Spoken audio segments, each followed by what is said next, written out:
해봅시다. 표대를 향하여 쫓아가노라. 우리가 지난 시간 2장에서는 그리스도의 몸된 교회가 하나 되기 위해서는 몸된 교회에 지체된 성도들이 예수의 마음을 가져야 한다. 이렇게 하시는 말씀을 살펴봤습니다. 예수의 마음이 뭡니까? 겸손이에요. 겸손할 수 있게 되길 바랍니다. 예, 교만은 마귀의 영성이라면 예수님의 마음은 겸손입니다. 할렐루야. 하늘 보좌를 버리시고 인간의 몸을 입고 이 땅에 찾아오시고 십자가에 죽기까지 자신을 낮추셨더니 하나님이 오히려 예수님을 높이셔서 온 만물을 다스리는 주가 되게 하셨다. 할렐루야. 여러분 스스로 낮추면 하나님이 높여주십니다.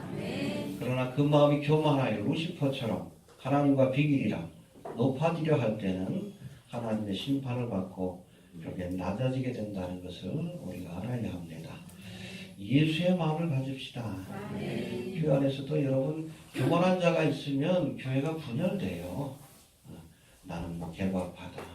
또 무슨 뭐 방언의 은사가 최고다. 쌈박질하면 뭐 교회가 어떻게 하나님입니까? 겸손할 수 있게 되길 바랍니다. 예, 섬기는 모습으로 겸손할 때 우리가 우리 주님교회도 하나가 되어서 하나님의 귀한 일들을 감당해 나갈 수 있을 줄로 이렇게 믿습니다. 이제 이어지는 3장에서는 특별히 손할례당으로 묘사되고 있는 율법주의자들에 대한 경계와 여러분 우리 믿음의 길을 갈 때에 거짓 선생들을 우리가 주의하고 물리쳐야 합니다. 예. 또 우리 그리스도인들이 바라보고 지향해야 할 궁극적인 신앙의 목표가 무엇인지에 대해서 우리에게 말씀하고 있습니다. 끝까지 믿음의 경주를 완주해야 합니다. 내가 달려갈 길을 언제 마쳐요? 죽을 때까지. 주님이 오시는 때가 먼저 가든 여하튼 마칠 때까지 신앙의 경주를 멈추지 말아야 합니다. 알겠습니까? 예. 거짓 교로 성도들을 미혹하는 이단들을 물리치고 믿음의 표대를 바라보며 달려가는 신앙의 경주를 멈추지 말아야 할 것을 교훈하고 있는데 구체적으로 하나씩 살펴보면서 우리가 다시 한번 믿음의 경주를 시작할 수 있는 그런 계기가 될 수 있기를 바랍니다. 예. 먼저 율법주의자들을 물리치라라고 말씀합니다. 해봅시다. 율법주의자를 물리쳐라. 물리칠 수 있게 되기를 바랍니다. 2절 한번 봅시다. 시작.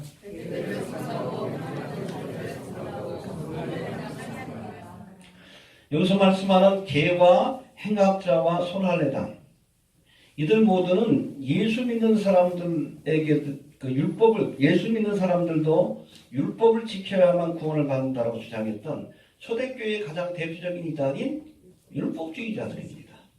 이들을 삼가해야 합니다. 알겠습니까?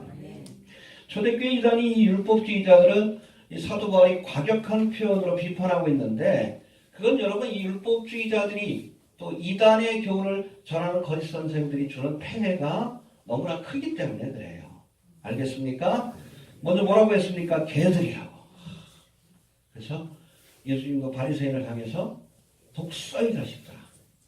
오늘 본문에서는 율법주의자를 향해서 개들이라고. 알겠습니까?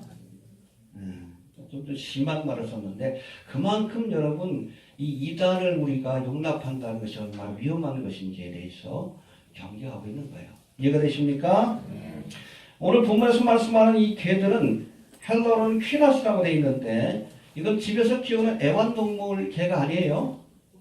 퀴나리온이라고 해가지고 여러분 집에서 기르는 아주 조그만 개들이 아니라 들판에서 쏴돌아다니면서 똥도 집어먹고 뭐 사람들 보면 막 물려고 하고 들개들 있죠. 그것이 바로 오늘 본문에서 말하는 개들, 율법주의자들에 대한 사도 바울의 평가입니다. 알겠습니까? 성경을 보면 이런 개들을 경멸스러운 존재 혹은 진리를 대적하는 자 혹은 이방인을 가리킬 때 사용했는데 때로 몰려다니며 사람들을 괴롭히는 개들처럼 교회 안에서 거짓된 교훈으로 성도들을 괴롭히고 멸망의 길로 인도하는 이단들, 율법주의자들을 삼가라고 우리에게 경고하고 있는 겁니다. 삼가해야 합니다. 예. 또 두 번째는 행악하는 자들이라고 말씀합니다. 해봅시다. 행악하는 자들. 행악하는 자들이란 문자적으로 보면 악한 일꾼들이다 라고 이렇게 해석이 되는데, 율법주의라고 하는 거짓된 교훈으로 성도들을 미혹하여 실족해 하는 그러한 일들을 하기 때문에 선한 일꾼이 아니라 악한 일꾼이라고 하는 거예요. 여러분, 이단을 퍼뜨리는 자들은 교회 안에서 사탄 마귀의 도구로서 악한 일꾼이라는 것을 우리가 알아야 합니다. 분별할 수 있게 되길 바랍니다. 또 마지막으로 손할례당이라고 말씀합니다. 해봅시다. 손할례당을 삼가라. 이 손할례당이라고 하는 것은 율법주의자들이 율법의 여러 규례들 가운데 특별히 뭘 강조해?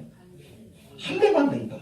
그래서 예수를 믿어도 할례를 받고 뭐 규례들을 지켜야 구원받는 것처럼 이렇게 가르쳤기 때문에 이들을 손할례당. 근데 영어 성경에 보면 이걸 false circumcision이라고 해서 가짜 할례당이다 라고 이렇게 표현하고 있어요. 여러분, 진짜 할례당은 그렇지 않습니다. 할례 받은 육신을 자랑하는 것이 아니라 누구는? 예수님만 자랑하는 거지. 가짜들이에요. 가짜다. 알겠습니까? 육신을 자랑하고 내세우는 손할례당, 가짜 할례당이라고 표현하고 있습니다.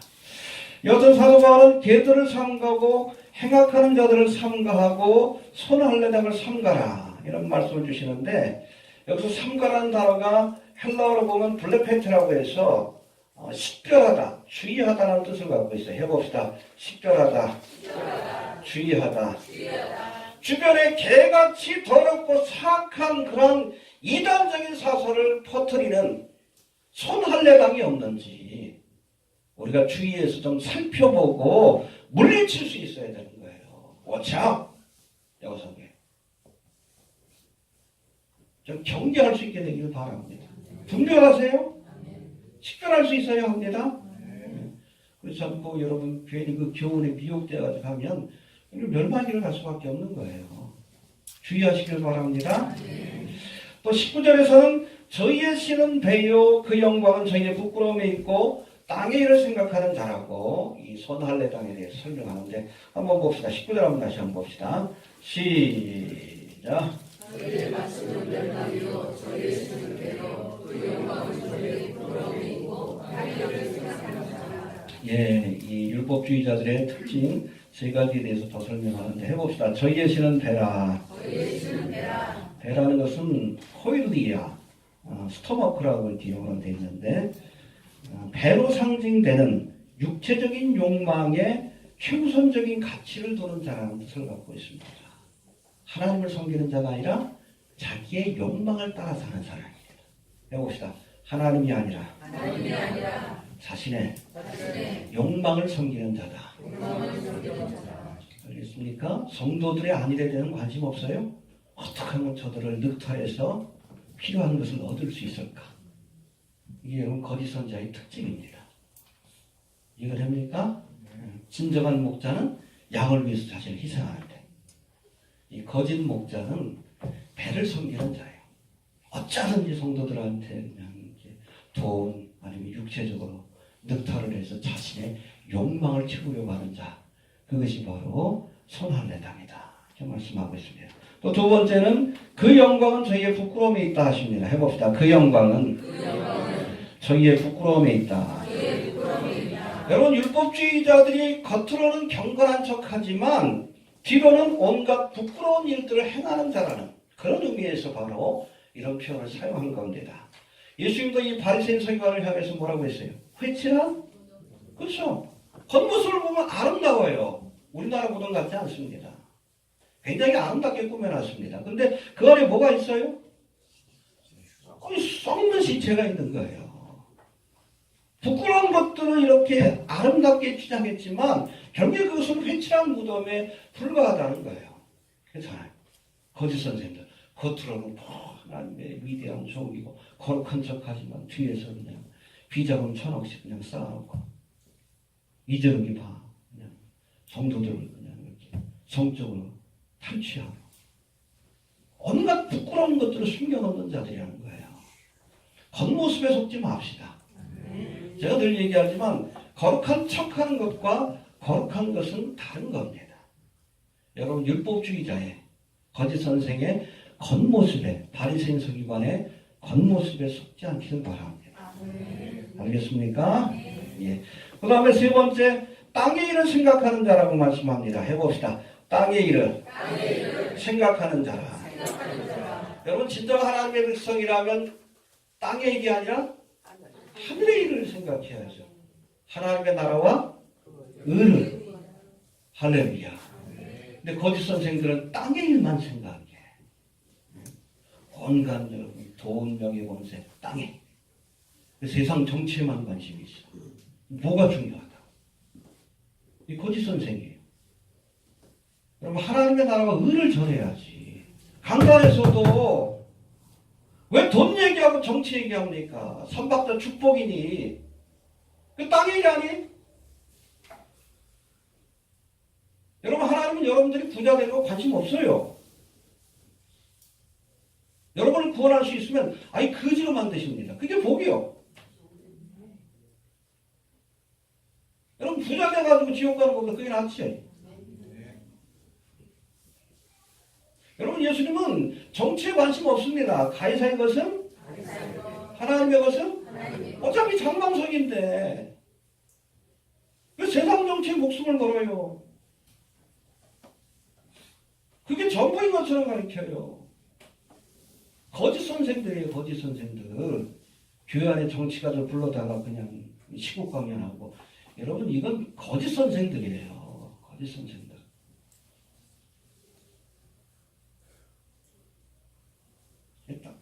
갑갑해. 바로 그 말이 그거예요. 땅의 일을 생각하는 자로다. 해봅시다. 땅의 일을 생각하는 자로다. 대충 사세요. 땅의 일 그냥 대충 사십시오. 우리에게 중요한 건 하늘의 일 아니에요. 하늘의 일. 하나님의 나라와 의가 중요하지. 우리가 갈 영원한 보냐 하나님의 나라가 중요하지. 여러분 세상 나라가 뭘 중요해. 전쟁만 안 나오면 되잖아요. 선지자는 비관주의라고 합니다. 비관적인 태도를 가져야 돼요. 특별히 세상 나라에 대해서. 땅의 일에 대해서는 그게 그리스도인이에요. 알겠습니까? 땅의 일에 목숨 걸지 맙시다. 대충 삽시다. 하늘의 일에 우리가 관심을 가져야 합니다. 예. 또 세 번째, 저들은 육체를 신뢰하는 자라고 이렇게 말씀합니다. 우리 2절, 3절 한번 봅시다. 시작.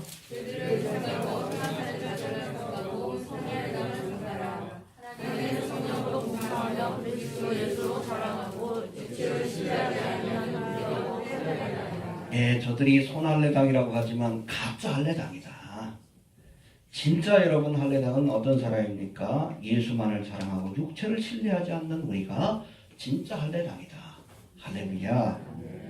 여러분 예수님만 사랑하고 예수님만을 신뢰하는 자가 진정한 의미의 할례당, 즉 구속의 은혜를 경험한 진짜 하나님의 백성이라는 그런 의미를 우리에게 전달해 주신 거예요. 해봅시다. 예수를 사랑하는 자가 진짜 할례당이다. 이에 반해서 손할례당은 영어 성경에는 가짜 할례당이라고 이렇게 소개되고 있는데 몸에 새겨진 할례 자체를 신뢰하는 겁니다. 이것이 마치 부적처럼 이 할례를 받으면 구원을 받을 것처럼 착각을 해요. 여러분 세례받는다고 다 구원받은 거 아니에요. 구원받은 자의 표식일 뿐이지. 아무리 세례를 받고 할례를 받아도 내가 하나님을 믿지 않으면 구원받지 못하는 거예요. 혹여 우리가 세례를 못 받았다 할지라도 예수를 믿고 있으면 구원받은 거예요. 여러분 아브라함이 처음으로 행했던 이 할례는 구원받은 하나님의 백성이 되었다는 표식입니다. 여러분 할례를 받기 전에 아브라함이 구원을 받았습니까? 당연히 받았지. 이 구원받은 백성이라는 표식을 나중에 주신 거예요. 이해가 되시죠? 알겠습니까? 할례 자체가 구원을 보장하는 게 아니에요. 근데 손할례당은 마치 할례 자체가 구원을 보장해 주는 것처럼 가르쳤기 때문에 그러니까 이단이라고 하는 거예요. 할례를 믿는 것이 아니라 누굴 믿어야 돼? 하나님을 믿고 예수님을 믿어야지. 이해가 됩니까? 에베소서 2장 8절 9절에서도 너희가 그 은혜로 인하여 믿음으로 말미암아 구원 얻었나니 이것이 너희에게서 난 것이 아니요 하나님의 선물이라. 행위에서 난 것이 아니니 이는 누구든지 자랑치 못하게 하려 함이라. 여러분 은혜로 구원받는 겁니다. 믿음으로 구원받는 거예요. 할례를 행하고 뭐 율법을 지키는 것으로 구원받는 게 아닙니다. 알겠습니까? 오직 은혜, 오직 믿음이라는 것을 우리가 기억할 수 있게 되길 바랍니다. 그런데 이런 손할례당을 향해서 사도 바울은 정말 육체로만 따진다 그러면 오히려 내가 너희보다 자랑할 것이 많다. 그렇죠? 이들이 할례 받은 것을 자랑하고 율법을 지키는 것을 자랑하는데 야 객관적으로 한번 나와 따져보자. 그 기준에서 보면 내가 오히려 더 자랑할 것이 많다. 4절부터 나오죠? 4절부터 6절까지 한번 봅시다. 시작.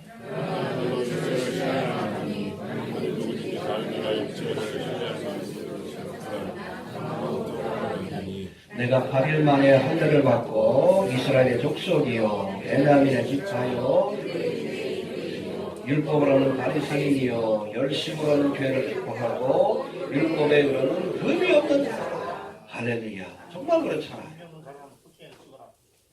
너희가 할례 받은 율법의 행위를 자랑하는데 그 기준에서 따지면 내가 오히려 너희보다 나을 것이다. 그러나 나는 이 모든 자랑을 뭐로 여긴다? 예, 8절 한번 봅시다. 시작.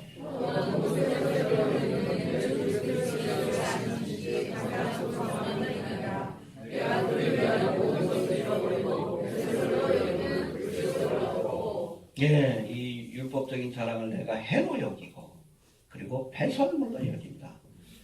똥이에요, 똥. 똥이라고 되어 있어요. 똥으로 여긴다. 해봅시다. 똥으로 여긴다. 똥으로 여긴다. 육체의 자랑은 똥입니다. 하나님 보시기에 똥이에요.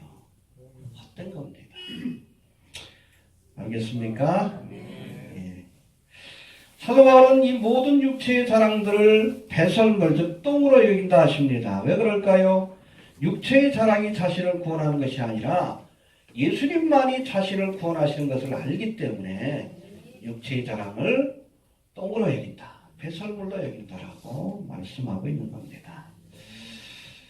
예수를 얻기 위해서는 여러분 육체의 자랑을 내려놓아야 돼요.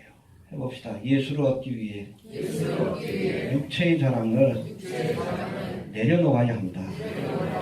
예, 여러분 육체를 자랑하고 이것을 의지하는 자는 예수님을 온전히 의지할 수 없기 때문에 그렇습니다. 이걸 내려놓아야 합니다. 육체에 대한 자랑과 신뢰를 내려놓고 예수님만 의지해야 돼. 그래야 우리가 진정으로 하나님의 자녀가 될 수 있는 거예요. 믿습니까? 네. 근데 간혹 보면 예수를 믿는다 하면서도 예수님보다 육체를 자랑하는 사람들이 있어요. 뭐 내가 뭐 11조를 얼마 했다. 응? 또 40일 금식을 몇 번 했다. 어떤 장로님은 그걸 명함에다 찍어놓고 다녀. 40일 금식 5번. 차라리 안 하는 게 낫습니다. 안 하고 겸손해지는 것이 훨씬 더 유익돼요. 실제로 그런 사람들이 있어요. 40일 금식 몇 번. 또 내가 기도할 때마다 천국 갔다 온다. 뭐 그런 사람이 있죠. 이게 여러분 겉으로 보기 영적인 자랑 같지만 실제로는 육체의 자랑이에요. 예수를 자랑하는 것이 아니라 자기를 자랑하는 것이기 때문에 영적인 자랑 아니에요. 육체의 자랑입니다. 똥입니다. 똥이에요. 똥.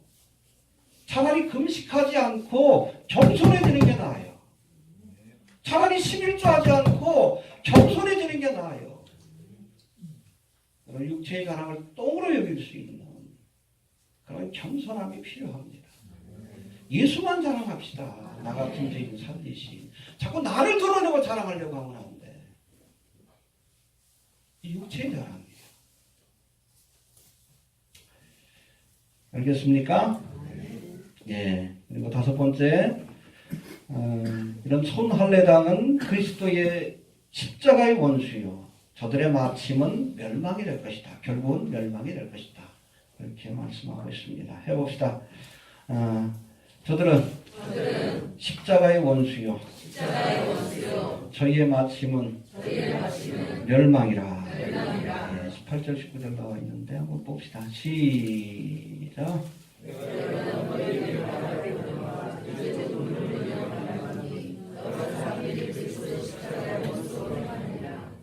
저희의 마침은 멸망이요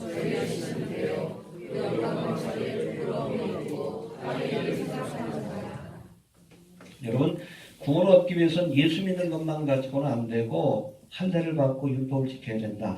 그런 주장을 하는 율법주의자들은 예수님이 십자가에서 테텔레스타이 완성하신 대속의 은혜를 표명하는 자들입니다. 모독하고 조롱하는 자들. 그래서 이 율법주의가 십자가의 원수가 되는 거예요. 알겠습니까? 예. 여러분 율법주의자들의 구원관을 신학적으로는 신인협동설이라고 합니다. 해봅시다. 신인협동설. 시너지즘이라고 하는데 인간과 하나님이 함께 노력해서 구원을 얻는다. 이것이 바로 신인협동설인데 대표적인 이단입니다. 알겠습니까? 여러분 이런 신인협동설은 예수님이 주신 구원의 선물을 완성품이 아니라 미완성품으로 보는 신성모독적인 주장입니다. 이해되시죠? 예수님이 우리에게 구원의 선물을 주시는데 그 은혜로 말미암아 우리에게 구원의 선물을 주시는데 이것이 부족한 미완성품이라고 그렇게 폄훼하는 거예요. 그러니까 거기다 내가 뭘 첨가해야 된다. 그런 의미에서 십자가의 원수가 되는 겁니다. 이게 큰 죄입니다. 알겠습니까? 율법주의로 그냥 어떤 사람은 조금 더 열심히 예수 믿으려고 노력하는 것 아니요. 예수님의 십자가를 모독하는 가장 큰 죄입니다. 십자가의 원수예요. 이 죄의 심각성을 알아야 돼. 여러분 구원에 관한 우리의 의를 드러내는 것은 십자가를 부정하는 행위예요.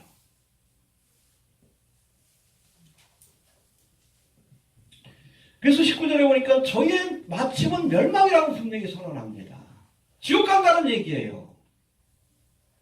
율법주의에 빠지면 지옥 갑니다.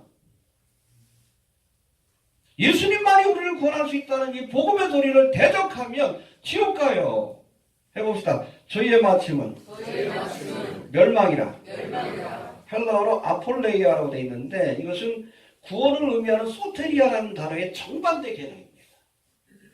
구원받지 못한다는 거예요. 율법주의자들은. 사실 이래서 이단에 빠지는 것이 불쌍한 거예요. 열심히 믿고 지옥 갑니다. 이단을 전파한다는 것이 얼마나 심각하고 하나님이 미워하는 죄인가. 그렇잖아요. 많은 사람들을 멸망으로 인도하기 때문에 그래요. 주변에 율법주의를 가르치는 자들이 있죠. 응? 예수 믿는 것만 가지고는 안 된다. 뭘 해야 된다. 이 신인 협동설이고 율법주의입니다. 저들의 멸망은 저들이 결국은 멸망이라고 했어요. 지옥 갑니다. 십자가의 원수라고 했어요. 가볍게 여기지 마십시오.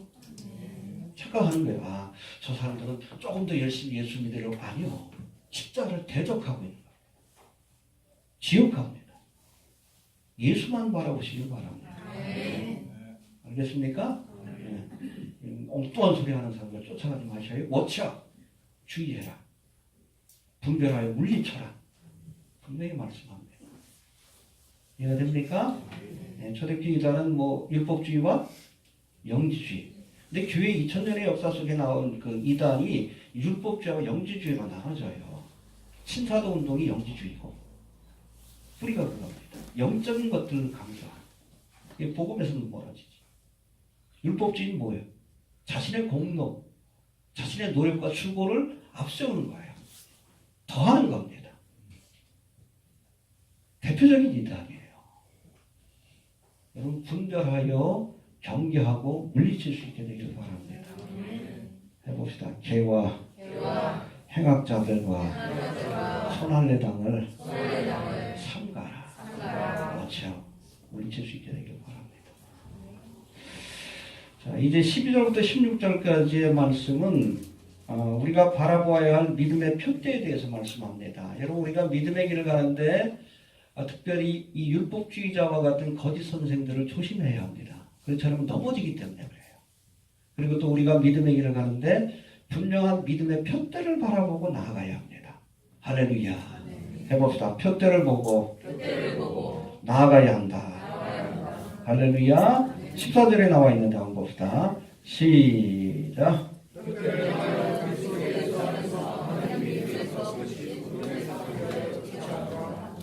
예. 우리 그리스도인들이 바라봐야 될 믿음의 표대, 꼬린점이죠, 꼬린점. 목표가 있는데, 결론적으로 말하면 우리가 바라봐야 될 믿음의 표대가 뭡니까? 예수님이십니다. 믿음의 주요? 예수를 바라보자. 히브리서 12장 2절에 나오는데 예수님이 믿음의 표대예요. 알겠습니까? 이걸 놓치지 않게 되기를 바랍니다. 믿음 생활할 때 자꾸 사람 쫓아가지 마셔요. 목사 쫓아다니지 마셔요. 예수만 쫓아다니시길 바랍니다. 쫓아가다 천국까지 쫓아가는 거예요. 사람 쫓아가고 여기가 아닌데 그러는 거예요. 여기가 아닌데. 목사 쫓아다니지 마라. 믿음의 표대를 놓치지 않길 바랍니다. 예. 이 표대를 향하여라고 할 때 이 표대라는 단어가 헬라어로는 스코포스라고 되어 있는데 이 단어가 영어로는 goal 혹은 마크라는 뜻을 가진 단어인데 이 스코포스라는 단어가 특별히 올림픽과 같은 운동 경기에서 사용될 땐 달리기 경주의 골인 지점을 의미하는 마크, 거기다 표시를 해놓는 거예요. 골. 거기를 바라보고 달려야 되는 거예요. 예수만 바라보고 달리시길 바랍니다. 이거 놓쳐버리면 안 돼요. 엉뚱한 데 뛰면 안 돼요. 열심히 뛰는 게 중요한 게 아니에요. 바르게 가야 합니다. 예수님을 바라보고 뛰어야 돼요. 알겠습니까? 네. 예, 이제는 믿음의 표대를 바라보며 달려가는 신앙의 경주에 대해서 조금 더 구체적으로 한번 살펴봅니다. 먼저 12절 한번 봅시다. 시작.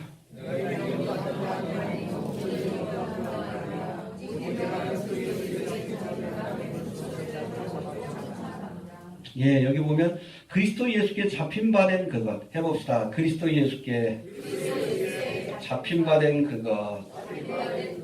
예, 많은 학자들은 사도 바울이 다메섹 도상에서 부활하신 예수님을 만나서 회개하고 구원받은 사건을 의미한다라고 해석합니다. 사도 바울이 이미 이때 죄를 회개하고 구원을 받기는 했습니다. 해봅시다. 구원을 받았다. 중생의 체험을 한 겁니다. 예수님을 만나고. 그러나 예수 그리스도를 닮은 온전한 그리스도인이 된 것은 아니기 때문에 이제부터는 예수를 닮기 위한 믿음의 경주를 시작하겠다. 그런 의미를 갖고 있어요. 알겠습니까? 우리가 구원의 의미에서 따지면 칭의 중생이라는 구원을 받았지만 아직 내가 성화되지 못한 거예요. 영화되지 못한 겁니다.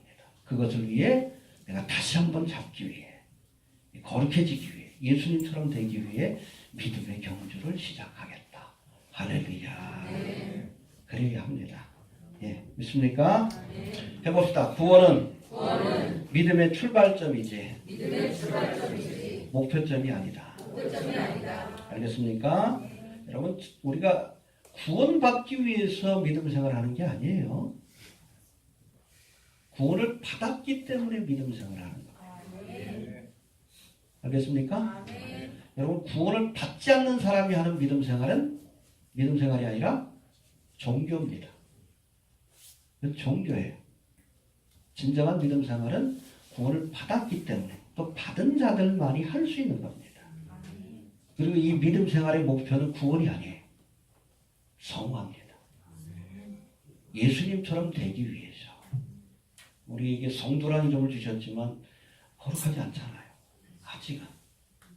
그렇죠? 칭의, 의롭다라고 이름은 주셨지만 그럼 우리가 의롭지 못하잖아요. 그리스도의 온전한 분량에 이르기까지 믿음의 경주를 경주하는 겁니다. 이 신앙의 목표예요. 돈 버는 게 목표가 아닙니다. 축복받는 것이 목표가 아니라 예수를 닮는 것이 목표가 되어야 돼요. 알겠습니까? 예. 그래서 두 번째 13절에 보면 이제는 예수께 잡힌 바 된 것을 잡으려고 쫓아가야 합니다. 믿음의 경주를 다시 시작해야 합니다. 근데 뒤에 것을 잊어버리고 하십니다. 해봅시다. 뒤에 것을 잊어버리고. 예, 봅시다. 13절 시작.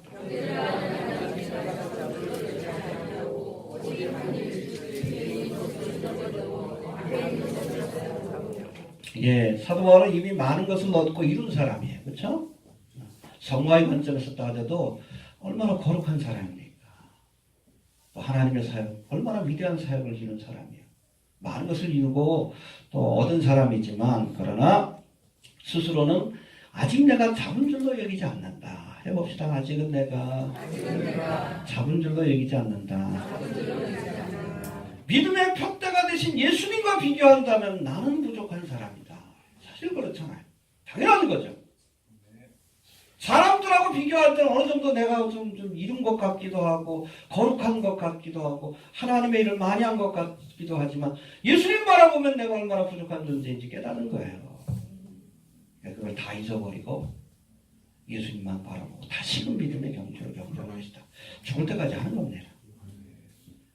우리가 그 sanctification 혹은 뭐 그리스도의 완전이라고 하는데 웨슬리안 신학의 아주 핵심적인 거긴 한데 여러분 완전은 죽을 때까지 우리가 그리스도의 완전한 분량에 이르기까지 노력하는 것 뿐이에요. 하다가 하는 겁니다. 알겠습니까? 부족한 부분은 하나님이 채워주시는 거예요. 노력하고 애쓰지만 그럼 우리가 어떻게 예수님처럼 온전한 사람이 될 수 있겠어요? 부족한 부분은 주님이 마지막 날에 채워주실 줄로 그렇게 믿습니다. 우리가 끊임없이 이 신앙의 목표를 향해서 예수를 닮기 위해서 믿음의 경주를 멈추지 말아야 합니다. 알겠습니까? 해봅시다. 멈추지 말아야 한다. 사도 바울은 또 이 말씀에서 뒤의 것을 잊어버리고 앞에 있는 것을 잡으려고 해봅시다. 뒤의 것을 잊어버리고 지금까지 내가 어떠한 믿음 생활을 했든지 다 잊어버리십시오. 열심히 했다 할지라도 그것도 잊어버리고 또 부족한 것이 많았다 할지라도 그것도 잊어버리고 여러분 신앙은 과거에 매이면 안 돼. 해봅시다. 과거에 매이지 마라. 과거에 부끄러운 일이 있어도 회개하고 우리가 이제부터 시작하면 되는 거예요. 또 과거에 아무리 내가 열심히 했다 할지라도 지금부터 형편없으면 그 의미가 없는 거예요. 신앙은 현재형이고 미래형입니다. 지금이 중요한 거예요. 아무리 열심히 해도 마지막에 예수 부인하면 가룟유다고 마지막 순간에라도 예수님을 붙들면 우편강도라도 되는 거잖아요. 과거에 매이지 마시길 바랍니다. 여러분 이 여호수아가 모세를 대신해서 이제 가나안 정복의 사명을 위임받았을 때 두렵고 떨리잖아요. 위대한 하나님의 종 모세를 대신하려고 하니까 그렇잖아요. 그때 하나님 주신 말씀이 뭐예요? 모세가 죽었으니 그런 말씀을 주십니다. 이제 이 백성을 이끌고 가나안 땅으로 들어가라. 해봅시다. 모세가 죽었으니 죽은 모세를 붙들지 말라는 거예요. 과거에 매이지 말아라. 이제는 앞만 바라보고 가나안 땅을 향해서 전진해야 된다. 지금부터 잘하면 되는 거예요. 해봅시다. 모세가 죽었으니 오늘부터 시작하십시오. 오늘부터 시작하면 되는 겁니다. 좀 모세와 함께 했던 영광스러운 순간이든 부끄러운 일이든 다 잊어버리고 그냥 여러분 땅에다 묻어버리고 이제는 가나안 땅을 향해 요단을 건너서 우리가 새로운 출발을 할 수 있게 되기를 바랍니다. 해봅시다. 뒤의 것을 잊어버리고 앞을 향하여 표대를 향하여 전진하시길 바랍니다. 자, 14절의 마지막에 표대를 향하여 라는 말씀이 나오는데 우리 14절 다시 한번 봅시다. 시작. 표대를 향하여 그리스도 예수 안에서 하나님이 여기서 말하는 표대가 뭐라고 했죠? 예수님이 믿음의 표대입니다. 근데 이처럼 예수님을 표대로 삼아 믿음의 경주를 하는 자들에게는 부르심의 상이 예비되어 있다라고 말씀합니다. 해봅시다. 부름의 상이 있다. 예수를 바라보고 믿음의 표대를 바라보고 신앙의 믿음의 경주를 경주하는 자에게는 마지막 날 주님께서 부르심의 상을 주신다라고 말씀하고 있습니다. 할렐루야. 하나님이 부르신 부름의 상, 영어로 콜링이라고 되어 있습니다. 이건 구체적으로 사도 바울에게 있어서는 다메섹 도상에서 사도 바울을 부르신 사건이에요. 부르셔서 하나님의 자녀로 삼으시고 이방인의 사도로 삼으신 사건입니다. 할렐루야. 이 하나님께서 이 바울을 불러서 하나님의 자녀로 삼고 이방인의 사도로 삼으실 때에 하늘의 상급을 약속하셨다는 거예요. 할렐루야. 여러분 신학적으로 우리가 하나님의 부르심을 두 가지 종류로 얘기하죠. First calling. 첫 번째 소명은 뭐예요? 죄인들을 구원의 자리로 부르시는. 그것이 바로 First calling입니다. 그러면 Second calling이 뭐예요? 두 번째 부르심. 구원받은 자들을 사명의 자리로. 모세를 부르셨죠. 이게 First calling, Second calling이라고 합니다. 알겠습니까? 여러분 부르심 받았습니까? 내가 구원의 자리에 부르심을 받았다면 그 다음은 뭘 해야 되는가? 내게 주신 사명이 무엇인가? 내 몫에 태인 십자가가 무엇인가를 우리가 알기 위해서 했어야 돼. 그래서 여러분 신학교 가면 두 가지를 질문해요. 이거 구원의 확신이 있느냐? 퍼스트 콜링이 있느냐? 그 대답하지 않으면 안 되는 거예요. 그 다음에 두 번째는 세컨드 콜링이 있느냐? 너 이제 신학교에 들어왔는데 하나님의 사명자로서 부름을 받았느냐? 사도 바울은 이 부르심을 한꺼번에 받았어요. 다메섹 도상에서. 예수를 믿는 순간 저에게 주신 사명이 무엇인가를 또 깨달았어요. 할렐루야. 아멘. 저도 그랬던 것 같아요. 처음에 받았을 때 구원의 확신과 함께 그때 뭐 공과대학을 다니고 있었는데 세상에 대한 욕심이 사라져. 목사가 돼야 되겠다는 생각을 했습니다. 졸업하고 나서 제가 대학원에 들어가서 목사가 된 거예요. 한꺼번에 주어지는 경우들도 있지만 일반적으로는 뭐 퍼스트 콜링이 있고 나서 어느 정도 신앙의 그런 갈등과 고민 끝에 세컨드 콜링을 받긴 합니다.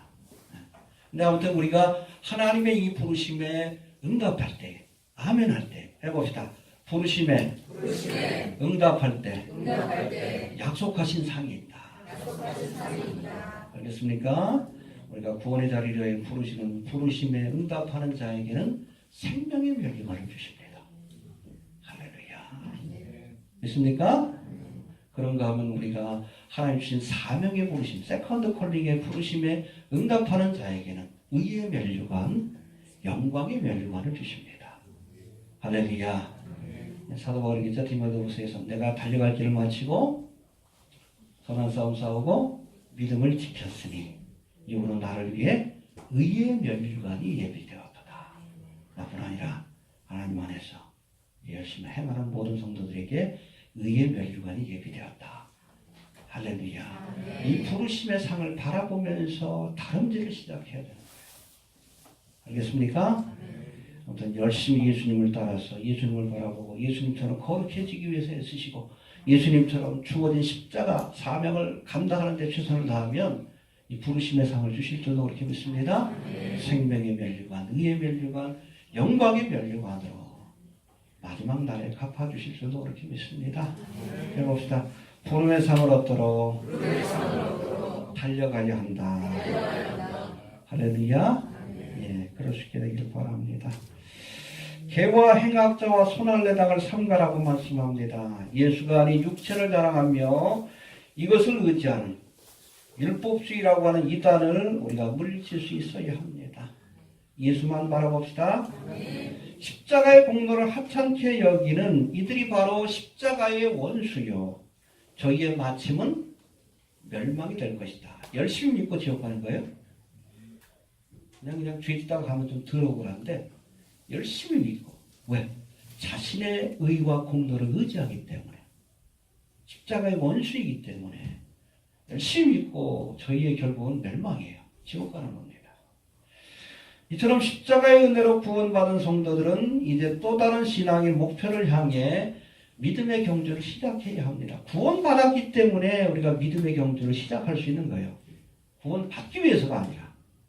구원받은 성도들의 믿음의 목표가 뭡니까? 예수 그리스도입니다.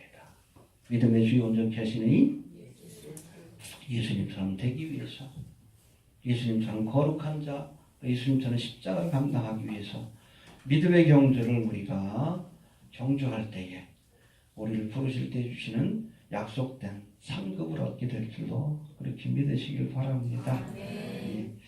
우리 12절부터 한번 봅시다. 예, 12절부터 14절까지 시작. 내가 이미 얻었다는 자여 온전히 얻었다는 자 아니라